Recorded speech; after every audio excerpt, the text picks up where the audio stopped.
मैनपुरी, जहां से नेताजी ने अपने कैरियर की शुरुआत करी, आज उनके देहांत के बाद यहां पर उपचुनाव है और ऐसे में उपचुनाव पर समाजवादी पार्टी ने अपने प्रत्याशी के तौर पर डिंपल जी को जो है उम्मीदवार बनाया है और उस उम्मीदवार को जिताने के लिए हमारे साथ पूर्व सैनिकों की एक बड़ी फौज खड़ी हुई है और उनसे हम जानने का पूरा प्रयास करेंगे, क्योंकि सैनिक प्रकोष्ठ समाजवादी पार्टी का ये है और ये सैनिक वो हैं जो फौज से रिटायर होकर के समाजवादी पार्टी के सैनिक प्रकोष्ठ में शामिल हुए हैं। तमाम बड़े पदाधिकारी रहे हैं फौज में और इसमें प्रदेश अध्यक्ष जी हमारे साथ शरद जी, उनसे बात करने की शुरुआत करते हैं। सर, एक बड़ी जिम्मेदारी, अहम जिम्मेदारी मैनपुरी की सैनिकों के कंधे पर, बॉर्डर जैसी लड़ाई यहाँ पर भी देखने को मिल रही है।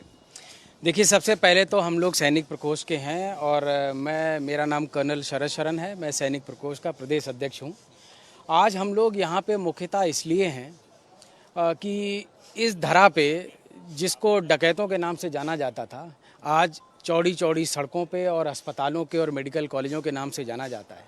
और सबसे बड़ी बात, जब किसान का बेटा मुख्यमंत्री बनता है तो जो किसान का बेटा बॉर्डर में फौज में जाता है वो उसका दर्द और उसके परिवार का दर्द समझता है अगर कोई शहीद हो जाता है। दुख की बात यह है कि एक ज़माना था जब बक्सा, बेल्ट और टोपी और वर्दी आती थी वापस। जब नेताजी 97-98 में रक्षा मंत्री थे तो उन्होंने आदेश पारित कराया था कि सरकार का चाहे हवाई जहाज चले, हेलीकॉप्टर चले, ट्रक जाए, जो गाड़ी जाए, जिस साधन से जाए, जितना संसाधन लगे, पैसा लगे, लेकिन बेटा अगर बॉर्डर पे शहीद हुआ है तो आखिरी दर्शन के लिए परिवार के पास जाएगा और जिस घाट पे अपने पिताजी को छोड़ के आया था उसी घाट पे दफन होगा, कहीं बर्फ़ में नहीं दफन होगा।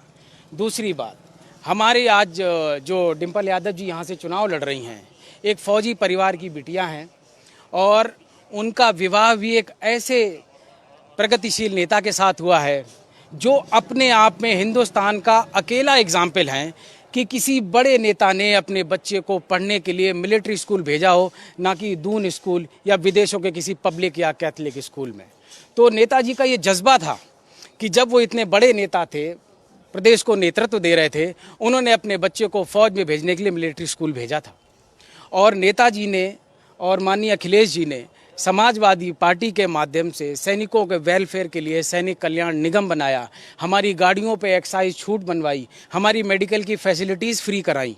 तो ये सुविधाएं सिर्फ और सिर्फ इसलिए हैं क्योंकि किसान का बेटा बॉर्डर पे जाता है लड़ने के लिए, मरने के लिए, और जब कोई किसान का बेटा गद्दी पे बैठता है तो वो अपने परिवार के बच्चों को, गरीबों को, दबे कुचलों का ध्यान देता है।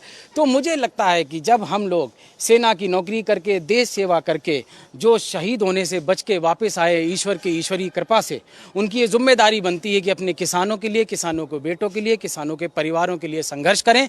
तो हमने ये अपना मौलिक दायित्व समझा कि हम समाजवादी पार्टी के साथ जुड़ें और अपना शेष जीवन इस समाज के निर्माण और निर्वहन के लिए व्यतीत करें। बिल्कुल, और भी लोग हैं। तो डिंपल जी को जिताने के लिए क्या रणनीति जमीन पर आप लोगों ने तैयार की, किस तरीके से कैंपेनिंग कर रहे हैं? घर घर हमारे सब पूर्व सैनिक जा रहे हैं, घरों में उनकी उपलब्धियां बता रहे हैं। सैनिकों के परिवार जो भी हैं वो डिंपल जी के साथ जी और जान से लगे हुए हैं। एक एक वोट उनको दिलाना है और एक इतिहास बनाया जाएगा। इस बार एक इतिहास की बारी है, पूरा देश जो दर देख रहा है, तो डिंपल जी भारी मतों से जीतेंगी।